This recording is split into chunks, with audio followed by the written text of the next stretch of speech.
Welcome to episode 56 of the Gambots podcast. I'm your host, Eric, and this is my co-host. It's Christian. On this week's episode, Christian and I both watched the somewhat recently released Ford vs. Ferrari. Christian saw the newly released Jumanji 2, and both Christian and I watched the Netflix original The Night Before Christmas for the last Christmas movie of our December watchings. But first, Christian, we both saw Ford vs. Ferrari. Now, this is directed by James Mangold, who I really like what he did with Logan. Like, that was my favorite movie of 2017 by far. Mm-hmm. And it stars Christian Bale and Matt Damon. Did you like this one? Yeah, I did. I wasn't really sure what to expect going in. I'm not exactly a big car guy outside of, Fast and Furious. But it was interesting. I do typically love like a biopic, so it held my attention. Yes, I ended up liking this one more than I thought I would. I saw it solely on the strength of its trailer. And so this movie follows the story of Carroll Shelby, played by Matt Damon, and Ken Miles, who's played by Christian Bale, as they work with the Ford Motor Company to build the Ford GT40 to beat Ferrari and win a race called the 24 Hours of Le Mans. This happens in the 1960s, so it's really, like you said, a retro biopic, focusing mostly actually on Ken Miles, with Carroll Shelby he's in a starring role, but he's more of a co-star than I think the lead actor in this. Mm-hmm. So what did you think of Matt Damon in this? I liked him. It was... I'm used to seeing Matt Damon, I guess, as like Bourne, so it was interesting to see him in a chiller role, but he did a really good job, I think. Yeah, I did really like Damon in this. I actually forgot how much I enjoy him as an actor, because I could not tell you the last thing I saw him in. Maybe like a rewatch of Dogma or something. Yeah, I've definitely seen him in roles similar to this where it's not actiony or anything, but I guess Bourne is just what I know him best from. Right. Those are, great movies as well. They completely redefined the spy genre and were mimicked so heavily. But so in this one, he's just playing he used to be a racer. He was one of the only Americans to ever win the 24 Hours of Le Mans, and so Ford approached Carroll Shelby to help them put together a racing team. So he knows what he's talking about with cars and whatnot. And he reaches out to Ken Miles, who was his friend and fellow racer. And Ken Miles is actually British. And I'm not going to lie, I was thrown off a little bit by Christian Bale doing the British accent at first. Yeah, I wasn't really expecting it. I guess I hadn't been paying that close attention in the trailer. Same, but after I got over that, I gotta say, I think Bale stole the show on this one. Every scene he was in, I thought he was the best actor in every scene. He played the crazed, racer who's also just very passionate and very knowledgeable about what he's doing when he's driving the cars, trying to figure out what's wrong with them, how to make them faster. He played that role perfectly. I thought he was great. Oh yeah, agreed. He was really, really interesting.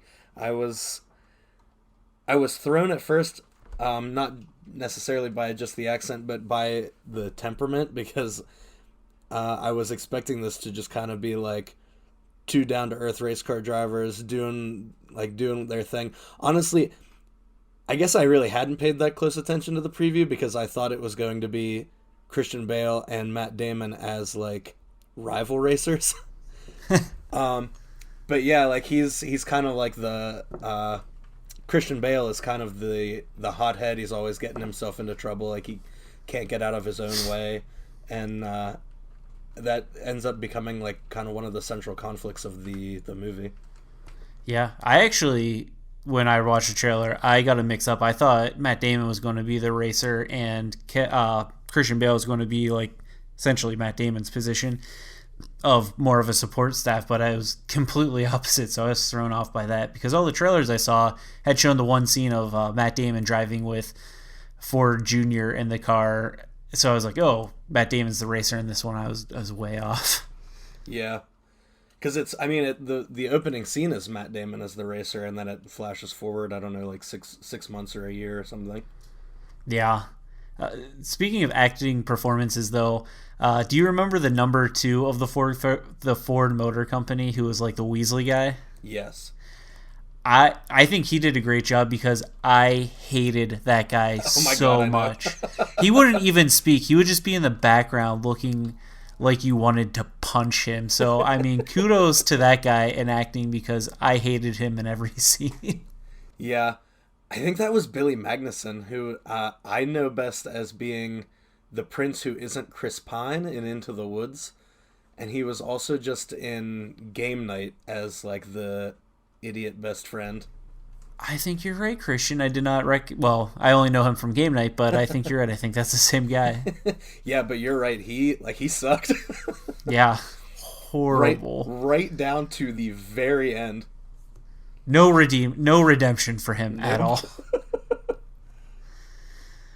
So one of my favorite parts of this movie, and I guess history, if this is to be taken at face value, is that Henry Ford and the Ford Motor Company decided to enter into sports car racing entirely because Enzo Ferrari insulted them and told him he would never be like his dad, because before that they had no real interest of creating sports cars and just wanted to make old people cars. Yep. Entirely spite driven. But I do like this, that the movie focused on that and then showed, like, even though Enzo Ferrari was posited as the bad guy, when you're watching the 24 hours of Le Mans, Enzo Ferrari was there the whole time. Henry Ford left after 3 hours and came back at the end for the winning. Like, he really wasn't actually into this, and I think that shows a little bit about his character, where it was entirely spite driven, or he wanted to be around, he wanted the glory, but he didn't actually care about the thing itself, which I think says a little bit about people stepping into fields and then winning them just with money instead of actually with passion. Yeah. Yeah, I mean, I definitely understand being motivated by spite, but yeah, I think you're right. It does speak to that he was able to just leave and go to dinner, and even Ferrari was sitting there watching him like, can you believe this guy's just peacing out? Right. Side note, because I've never heard of the 24 Hours of Le Mans, the start of that race is insane. They have the racers stand on the far side of the track and then run to their cars, get in, and take off. So it's a bunch of cars going from 0 to 100 in under 10 seconds, and it's just them crashing and all this mayhem. It's insane. I cannot believe a race like that exists. Yeah, I have a lot to say about the 24 Hours in Le Mans. I mean, just the structure of it, the fact that it is 24 straight hours of driving. And I mean, they do switch there's a team of, I think, four drivers four that men. They switch in and out of, but still, the fact that there is a race that is going perpetually for 24 hours is crazy to me. But yeah, the fact that it begins with a tiny foot race is just hysterical. Yeah. It's in the long run, that's definitely not going to change anything. But what if someone trips? Are they just getting crushed by a car? Right? Yeah, that is bananas to me. Because they even said all right, you're gonna start over here and you're gonna have to run to your car. And I did one of those where I did a double take at the screen, and I was like, wait, did they say he has to run to his car? That doesn't. I must have misheard that. And then they start the race, and they're like, all right, everybody run to your car. And I was like, oh my God. Right. And so, and this shows I am completely ignorant with cars and racing and all that stuff. And this movie, I was like, I should get into this. It seems awesome. But also, could you imagine sitting around and watching a race for 24 hours? It was so enthralling because they condensed it to all the good parts in 45 minutes. Oh, yeah, that would be unbearable. Because, it even shows his family sitting at the radio and listening, and it's taking place in France, so there's, I think a 6 or 7 hour time difference. I think 6. And so the middle of the night parts are gonna be like the early evening over here, so it's even the points that you'll be listening to will probably be the most boring parts of the race when it's the middle of the night. Everyone's being a little more careful. Right. I just also can't imagine driving like 200 miles an hour in the rain. Oh man, especially like needing some of those turns they went into were crazy. Like you have to be, and I've never actually appreciated this until I guess this movie, going into some of those turns at 200 miles an hour and then like downshifting and accelerating out. Like that's crazy to me. Yeah, I mean, I'm not necessarily the slowest driver, but I mean, I get anxiety in the rain sometimes. Like I'm going around corners at like 35, 40, and these guys are taking these corners at like 180, and I can't even imagine. Right. So it seems like we're pretty high on the movie, but I at least have one complaint about this, and its runtime is 1 hour and 52 minutes, which was really long. I think this movie could have stood them trimming it down a little bit. I can't believe this movie was under 2 hours. Like I genuinely thought it was like 2.5 hours. No. 1 hour 52 minutes. Sorry. 152 minutes. It was 2.5 hours. Oh, okay. Yeah, it was really long. Like that was also one of my chief complaints. Was it did have a little more than it needed. Right. So because I looked at my watch at the hour and 40-minute mark, they have the Daytona 500 race that they need to get to allow Ken Miles to race in the 24 hours of Le Mans. And that felt like the end of the movie. Yep. Like the beats, he was happy, everyone's happy, all that stuff. I was like, oh, okay, this movie's over. And it's like, oh no, there's still 50 minutes left. And I was just like, oh man, I think that is the one area where they could have trimmed it down, because I understand it's important that he needed to win that to get where he was going, but I don't know if it necessarily needed to be in the movie in that way. Like that's something I think they could have either glossed over or dealt with to shorten this a little bit. Yeah, agreed. I guess the only other comment that I have, which is kind of neither here nor there, is I'm not 100% sure who played Henry Ford Jr., but I kept thinking it was Christian Bale in his Dick Cheney costume from Vice. Every single time he was on screen, I was like, oh, Christian Bale in his Dick Cheney costume, and then I had to be like, no, Christian Bale is someone else in this movie. That'd been hilarious if he was playing two parts. Yeah, I genuinely loved the take Henry Ford Jr. for a drive sequence. That was very fun. It was hilarious because him just sobbing at the end, and like Matt Damon looking like, oh man, I don't know what I just did. Yeah, it was solid. I would recommend it. It's just it is a little long. Yeah. So do you know how this did at the box office? In the box office, it made 184.6 million. The budget was about 97.5.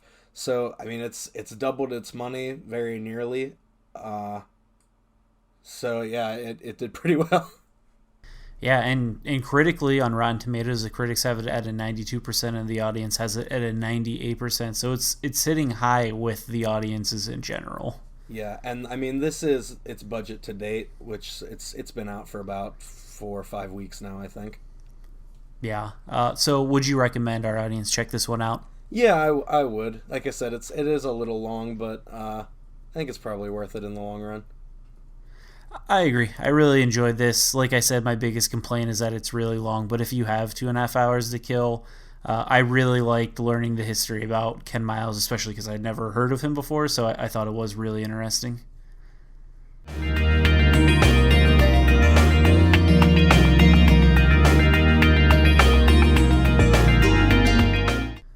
This week, Christian, you watched the recently released Jumanji 2. I know you were a fan of the first one. Does this one hold up? Yeah, it does. I was really excited for this because I am a huge fan of the first one. I've seen it 2 or 3 times, and it does hold up. It's pretty solid as a follow-up to the first one. I don't think it's quite as good as the first one is, but that was going to be a hard bar to hit no matter what, so I think it did about as well as could be expected. So the first movie centered on them around the general Jumanji plot of them having to get out of the game. What is the general plot of 2? The plot of the second one begins with the kid who gets turned into the Rock is basically having like a crisis of identity. He wants to feel like he did when he was in the game, and so he goes back and finds it and puts it back together after they destroyed it, and he gets himself sucked back in. Then the other kids find out, and they go in after him to try and get him back out again. So do all the kids actually go back as the characters they were before, or do they get switched up? Some of them are correct. Some of them get switched. There's some body swapping mechanics that they do, so some of them get a chance to play multiple versions, which is fun. Karen Gillan plays the same girl that she played in the first one. Jack Black plays Fridge, which was fun. Jack Black for me, I think, was the breakout star of the original. Like him playing Bethany, that 16-year-old girl, was just absolutely hysterical to me. But he does a good job as Fridge as well. Then the two new additions are The Rock is playing Danny DeVito, who is the one character's who's the one character's grandfather, and Kevin Hart is playing Danny Glover, who is Danny DeVito's friend. And so I'm not following, because I knew Danny DeVito and Danny Glover were in this. What do you mean by The Rock is playing him? The Rock is just acting like Danny DeVito? Yeah, essentially. So it's the same way that Jack Black was playing like a 16-year-old girl in the first one. The Rock is now playing like old man Danny DeVito, who is like hard of hearing, and he's excited to be in a body that works again. Because in the movie he had just had like hip surgery or back surgery, so he was kind of like wandering around the house with a cane or a walker, and he was spending a lot of time in bed, and now he's The Rock. So how do the actors do at portraying these new characters or new players, I guess? They do pretty well. I mean, a lot of it is stereotypical. I mean, The Rock essentially just plays like an old Jewish man, and it works pretty well. Kevin Hart playing Danny Glover is probably my favorite in this one, the way that Jack Black was my favorite in the first one. He just kind of drops his register and puts on a little deeper, slower voice, and I think he really nails it. Was there any new actors added to this? Because I know the first one, I don't know if I would say it was star-studded, but it was really carried by the four leads. Did they add any other big names? So Nick Jonas is back briefly. He's in it about as much as he was in the first one. They encounter him about halfway through. Awkwafina is added as a fifth playable character. And, she's really growing on me as an actress. I really liked her in Crazy Rich Asians, and I really liked her in Ocean's 8. In this one, she plays like a rogue character. She's the quick, sneaky thief. So anybody who knows their video games or their D&D classes, like she's the one sneaking around, unlocking the doors and stealing from people. And the bad guy is Rory McCann, who anybody would probably know as being the Hound from Game of Thrones. Cool. One thing that I really liked about the first one was how they handled like the non-player characters, the NPCs, where it was one of those questions like, oh, how do these characters actually interact with like the computer generated characters? Is there any good moments in this one? Yeah, there's like that. There's some fun video game tropes. Some of them are reused from the first one, like the guy who introduces everybody to the video game only has so many things that he can say, and so he ends up just repeating himself over and over again. A lot of the like video game humor comes from the fact that Danny Glover and Danny DeVito don't know what video games are, and so they're like The Rock and Kevin Hart are having a lot of time. Are spending a lot of time processing just what's happening. They keep asking like, are we in Florida? Like, what's going on? Like, why when we touch our chest do these menus pop up in midair? A lot of the characters have new strengths and weaknesses. So Jack Black is now weak against sun, sand, and heat in the desert level. Other than that, they do run into some like magic items. Like there's a berry that they have to find, and we we were sitting there going like, oh, I bet it's going to be an extra life. Like somebody's going to die and there'll be an extra life. And I won't reveal what it actually ends up being, but it was kind of like a fun, oh, we have to go on this mini side quest to get this berry because it'll be important later. That's great. Yeah, you had mentioned a desert. So the last one primarily took place in a jungle. Do they jump around to different, like, inhospitable terrain? Yeah, the jungle's hardly in this one. They land there like they do in the first one, then they immediately get on a plane with the NPC and he takes them to the desert. Then they go into like a mountainous region, and then they end up on top of like a mountain glacier in this fortress that the bad guy occupies. Do you think they're setting up a Jumanji cinematic universe? I don't know. They definitely pitch it to a sequel. It's not a hard pitch the way that some of these movies are, but they definitely close it in a way that is like, oh yeah, there could be a third one. And it would be different than the first two, which would be exciting. I would definitely watch a third one, I'm not going to lie. Let's just look at the box office now because I think it could easily get another sequel. It's been out for 3 or 4 days at this point. Its budget was $125 million, and they've already made $211.7 million globally. So they are well on their way to doubling their budget, if not more. So I could definitely see this one just based on box office alone getting a sequel. Yeah, I was surprised. At our theater, it didn't do super well. When the first one came out, we were unprepared. Like, I don't know if the world at large was unprepared for it, but the first week it came out, it sold out something like 8 of the 12 shows that we had it. And so we were caught real by surprise. And so we were very overstaffed this weekend, ready for it. And it didn't necessarily perform the way I had expected it to. We'll see next week and if it can hold up against Star Wars. But at our theater, at least, it may have just been chalked up to weather. We had kind of crappy weather all weekend. I was surprised by the first one. I saw it way late in its run just because I'm not a Kevin Hart fan, so I was like, I'm not seeing this, but I heard so many good things about it. I eventually caved and loved it. So I will actually probably be checking this one out over Star Wars this weekend because Star Wars is going to be sold out everywhere. Oh, yeah. So, sorry, before we finish up, is there anything I missed that you would like to talk about? I don't think. There is some like spoilery stuff that I don't want to really get into. Okay. So, do you know how this fared with the critics, Christian? Yeah, it did pretty well. Rotten Tomatoes critics have it at a 68, audience at an 87. I'd probably go somewhere in between those two. Like I said, it wasn't quite as good as the original. I think, or maybe not the original, but the first one. I think a lot of the appeal of the original was just that it was so surprising. And in this one, they kind of just rehash a lot of the fun stuff, but it was still very good. I really would recommend it. I'm going to throw out a controversial opinion. I like the Jumanji reboot better than I like the Robin Williams original Jumanji. Right now I'm probably with you, but I haven't seen the Robin Williams one in probably over a decade. I keep meaning to go back and revisit it and see how I would compare them both in recent memory. I always hated that one when I was a kid. Oh, man. Well, I will say, I'm glad you brought that up because they keep talking about a Nora the whole way through this one. Danny DeVito and Danny Glover keep talking about a woman named Nora, and then at the end you find out that it's the Nora from the original.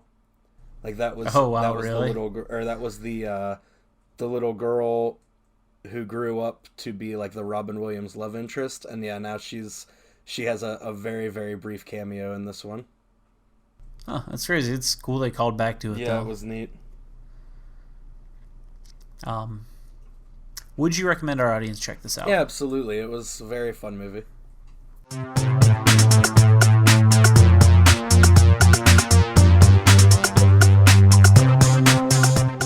This week, Christian and I both watched the Netflix original, The Night Before Christmas, night spelled K-N-I-G-H-T.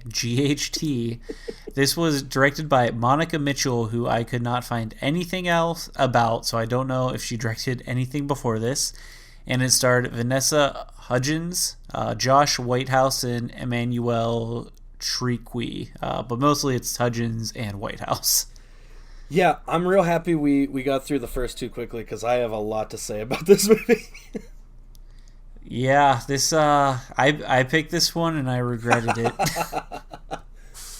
Oh man. So I will let you tee this one off, Christian. So this is about a knight who gets sent 700 years into the future to today for reasons that are never explained. He also is sent from England to Ohio, not just forward in time, but across the globe as well. And he is sent on a quest that turns out to just be to kiss Vanessa Hudgens. Yeah, that is literally the plot.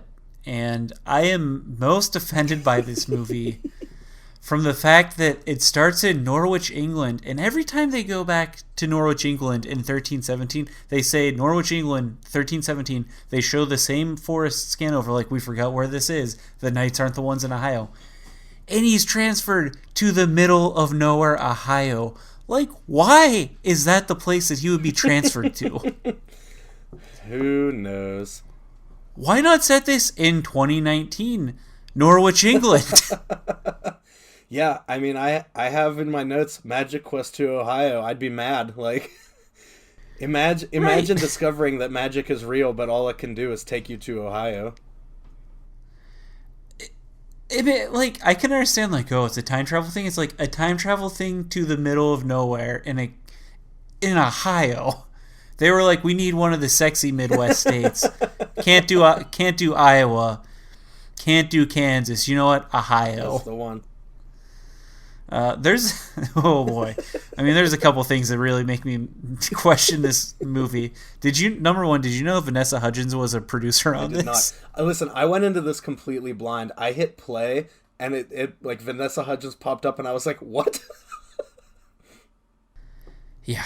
So the first scene we see Vanessa Hudgens in, she's a school teacher. She's yelling at her one student for not performing enough, and this student who's like 13 is like, this boy broke up with me. And then Vanessa Hudgens is like, you can't let a boy get to you, blah, blah, blah. Like, gives her this life lessons. And it's like, what middle schooler would accept this and then be like, hey, Miss Hudgens, give me a hug? Because that's what happens. Yeah. Vanessa Hudgens really stood there and said, don't ruin your life over some man. But then later in the movie, she's like, you'll find him. And I'm like, she's sending to the same girl because she's crying because the knight had just disappeared. And she's like, you know what? I was wrong. You do find true love. And I'm sitting there thinking, you're sending mixed messages to this impressionable middle school girl. Should she go back with the boy who cheated on her? Like, I don't think she should. Don't tell her that. I definitely did love that scene because she's like, guess what? He told me he wants to get back with me, and I told him no, and I'm focusing on my own goals. And Vanessa Hudgens is like, I was wrong. And I'm like, are you telling her to get back with that boy and not focus on her own goals? And then immediately the Vanessa Hudgens was like, well, I mean, not about the goals. That's good. Right. Like, I could see this as a comedy scene in a movie where someone's like, where they come back and Vanessa Hudgens grabs her, she's like, I was wrong. Go back to him immediately. Where that's clearly the wrong advice, but it's not played for a comedic beat. Like, she's being serious. So he lands, when he's sent forward in time, he lands in this like Christmas village that they have set up. And he keeps bothering this old woman dressed up as Mrs. Claus because I guess she looks like the old woman, or maybe it was the old woman for a second.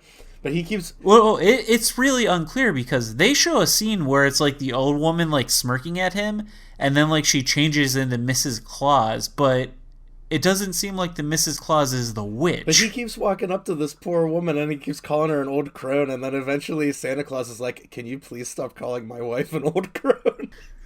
Right. Oh my gosh. My biggest problem with this movie starts... Well, I mean, there's many, but... I honestly think the reason why I don't like this movie is because it's boring, and it stems from when he meets the witch. She's like, you have to fulfill your quest or you'll never be a true knight, like implying that like you could still become a knight, you just won't be a true one. So the entire stakes on this are that he might not be a true knight, in quotes. He's already a knight. Literally, you find out like 20 minutes into the movie, he's like, oh, you call me Sir Cole, I'm a knight. And I'm like, What is this about? Makes no, like, there is literally no stakes. If he fails this quest, he goes back and he's fine. There is nothing on the line. Yeah, 100%. Doesn't make any sense. They take him to a diner where they fully rip off the scene from Thor where he's like a fish out of water. Like, he takes a drink of hot chocolate and he's like, oh, I want another one. And like, he just short of smashes the mug on the ground. Oh, I totally thought he was going to, because he's making the hand motion, then he just sets it down. Yeah. Oh, man. Talking about, like, people who don't make any sense. Vanessa Hudgens plays a school teacher who I would assume is relatively intelligent, and she hits this guy with her car and is like, well, he might as well come stay in my guest house. And it's like, no, he's crazy. Why would you let him in your house, like, anywhere on your property? A guest house, by the way, that is nicer than any house I've ever lived in. Oh, it's nicer than my own house. She is a teacher in Ohio. She is not paid that well. Not only does she have a beautiful single-family house, she also has a single-family guest house that's decked out with a full-on stone fireplace and leather couches. And this is the guest house. Absolutely one of the nicest houses I've ever seen. And it's, I guess, just sits empty until Magic Knights need a place to crash. Oh my gosh. And then she gives him her car. Oh my gosh. He's like, I've tamed many beasts. She's like, okay, here you go. And then he clearly doesn't know how to drive it and just rears it in. If there had been a child walking behind him, that child is dead. He just full on drives it up on the sidewalk, gets out, leaves the door open, just wanders away. Like, and even the police are like, they pull up and they're like, what is going on with this car? Yeah. And so this isn't an original idea. We've seen takes on, like, knights traveling through time, fish out of water type scenario, things like that. And they always, I think, at least try to address some things, like, oh, he would be amazed by this. And they do this for like 2 seconds where he's really interested in TV. But then they have things that are never addressed, like, he should not be able to read the menu at the diner because 13th century, like, English alphabet, completely different than modern English alphabet. Same with the language, but I guess I'd be willing to look over that. And then he just kind of, like, takes it in stride. Did he ever realize that America existed at this point? And, like, there's a whole other continent on the other side of where he was from? Yeah, I never considered the fact that he probably would not know about that. Like, I've been playing Assassin's Creed 2, and they just found, like, a map of the world at the end of the one game, and they're like, oh, look, there's more land across the ocean that I guess we haven't discovered yet. And I'm like, well, at least they addressed it. Yeah, this took place in 1390, and they definitely did not have that knowledge. Nope. And he spends an entire night watching television and learns how to speak, I guess, like a Bro? Yeah, a bro is probably the best way to do it. Modern technology is lit AF is a thing that the knight says in this movie. With an American accent. But then he never does it again.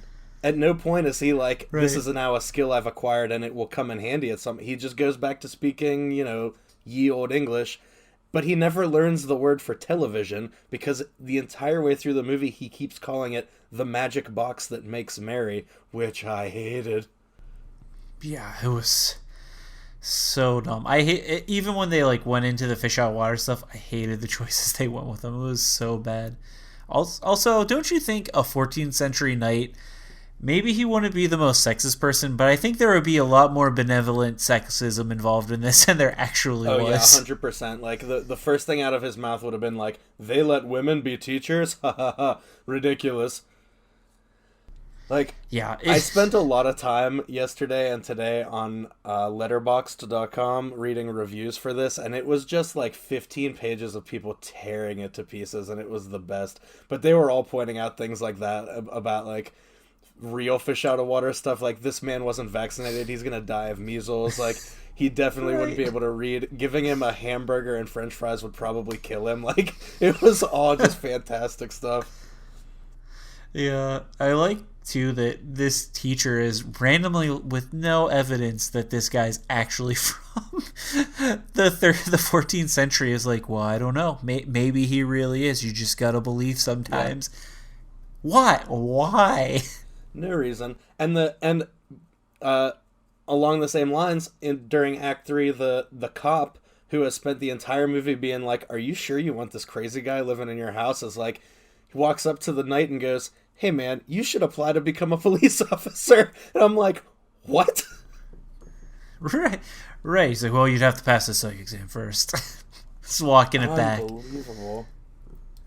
Oh my gosh. One of the things that I thought was ridiculous was they were like, we need to show this guy being a hero. So the Vanessa Hudgens niece disappears with her friend, and she somehow got stuck in the middle of a lake on cracking ice.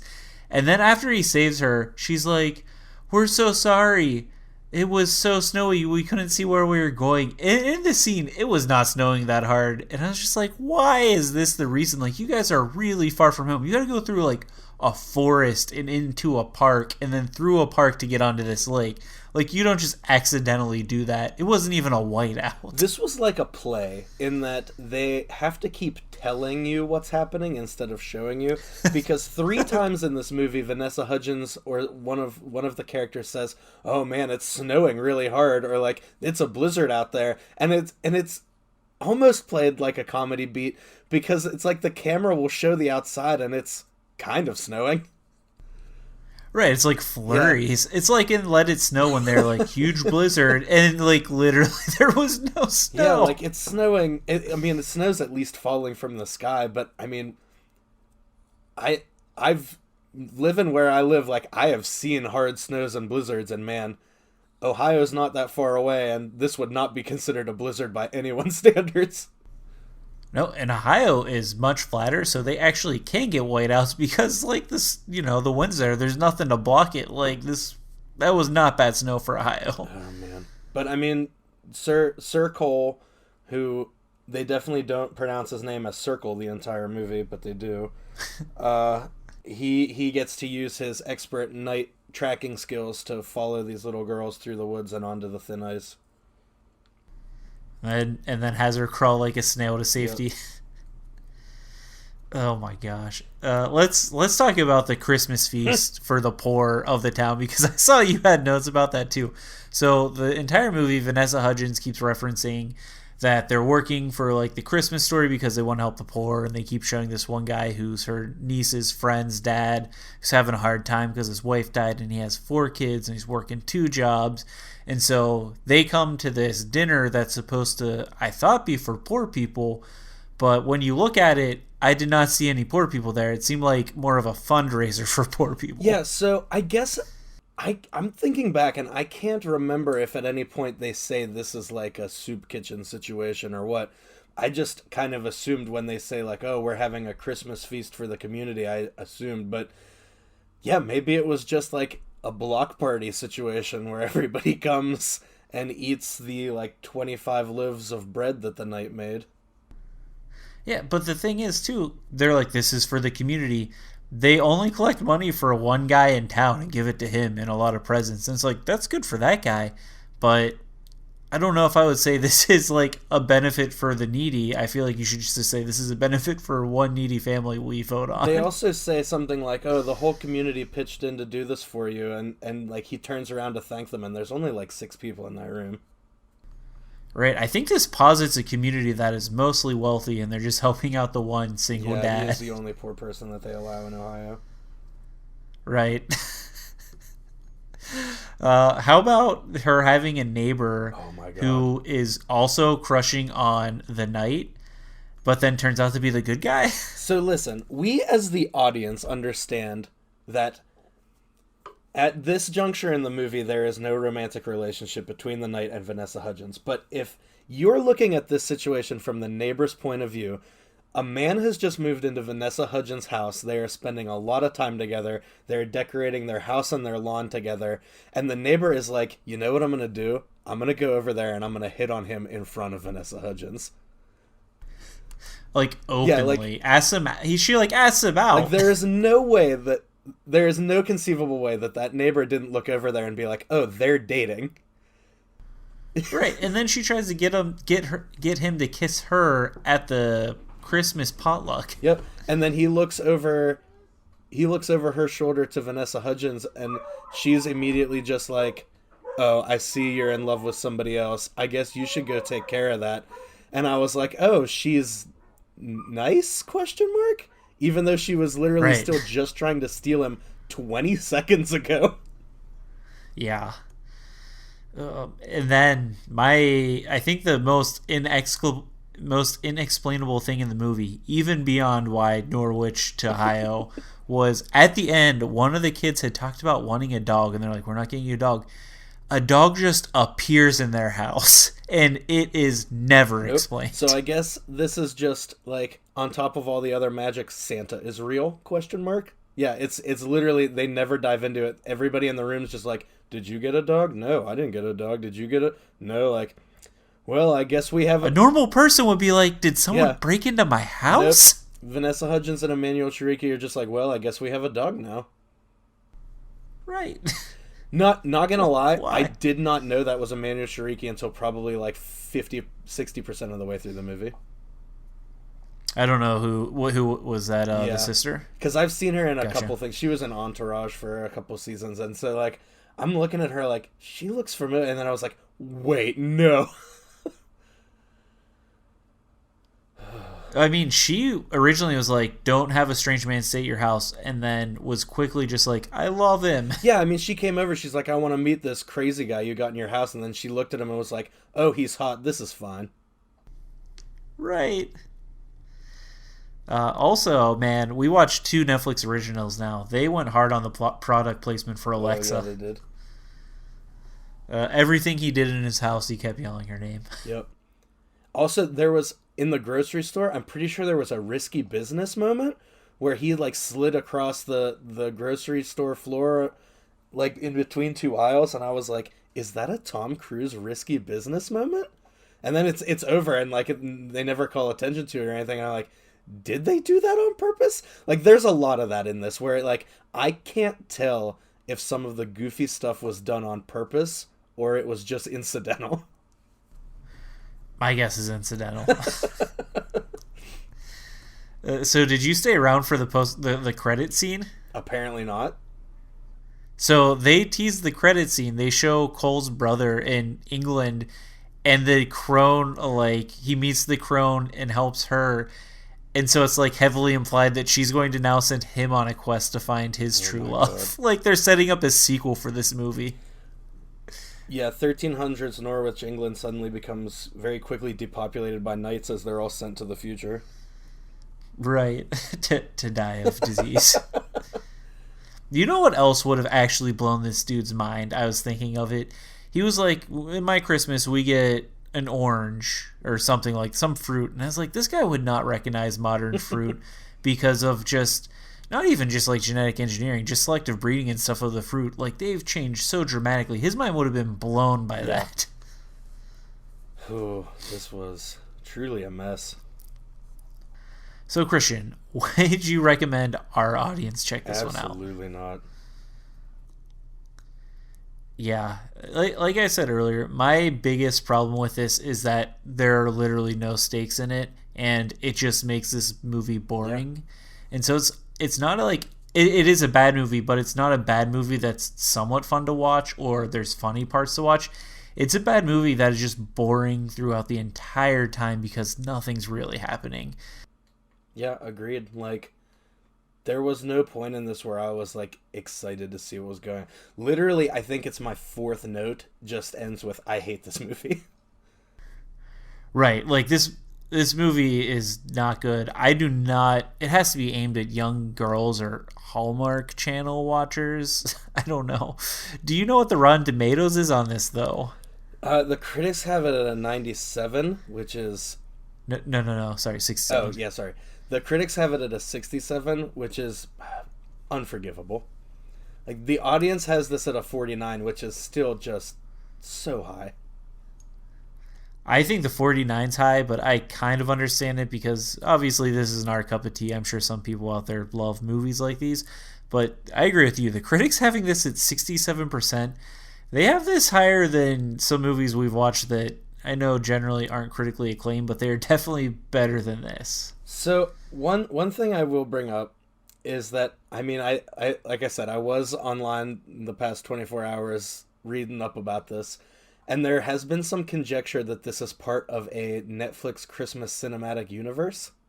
Have you seen any of that? Oh, Because yes. Vanessa Hudgens is also in, what is it, the Princess Switch and Christmas Prince 1 and 2, I think. And like they Yeah. bring up in this movie the fictional country that one of them takes place in, and then in one of the other movies they're actually watching one of the other movies. And so it's this idea that either some of these movies are taking place in the same world, and some of them are taking place in a world where the other movies exist as movies. And so they're all twisted up on each other. That's crazy. I can't believe that that's what they're going for with this one. So I want to give you a sense of what the critics have this better than other movies. And I guess it's a little skewed because it's a Netflix movie, so I don't know if the same people are reviewing them. But on Rotten Tomatoes, Jumanji Next Level is sitting at a 68%, just 1% higher than this. We talked about Last Christmas is at a 47%, which is definitely better than The Night Before Christmas. Yes. And The Joker's at a 69%, which I haven't watched, but like general things I've heard online are people like that movie. Yeah, this is the critics having this at a 67% is truly remarkable. Yeah, I don't understand it. I don't feel like we watched the same movie. Like, I don't know if things could be weighted as to like their peers. Like, is this better than other princessy Christmas movies? Maybe. Is it better than Jumanji 2? Absolutely not. Or is it 1% less? That's bananas. Like they should not be in the same. They're not in the same league at all. Like I don't understand. Yeah, this might be one of those where it's like the theatrical releases, reviewers have to see them all. So you see ones that you don't like your taste. Maybe this one's a little more selective where really the only people searching this out, I think, probably tend to like movies like this. Oh boy, I'm not one of them.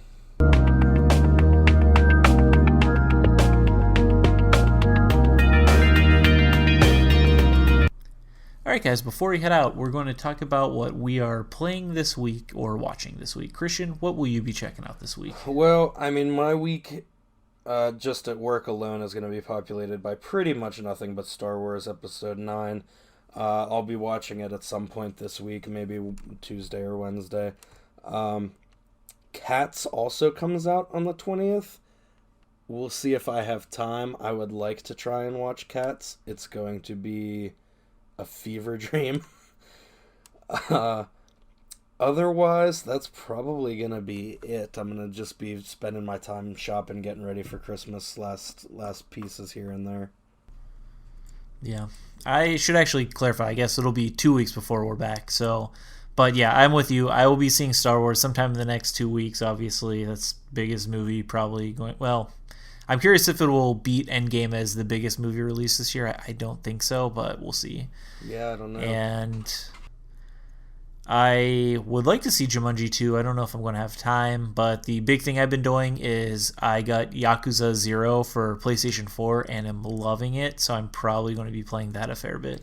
Yeah, I would imagine I've only got about 4 trophies left. I'm probably going to 100% Assassin's Creed 2 this week. It just depends on how dedicated I am to finding all those feathers. Nice. Yeah, so I may be starting Assassin's Creed Brotherhood, but yeah, it's really going to depend on my time. I always wanted to get my platinum on Assassin's Creed Brotherhood on the PS3, but there's multiplayer trophies, and I don't know if it's shut off yet, but last time I looked, like, no one's playing. It might have still been on, but you had to essentially get boosting parties, and it was like an actual, like, 20, 30-hour investment, yeah. So I was just like, I'm not getting that one anymore.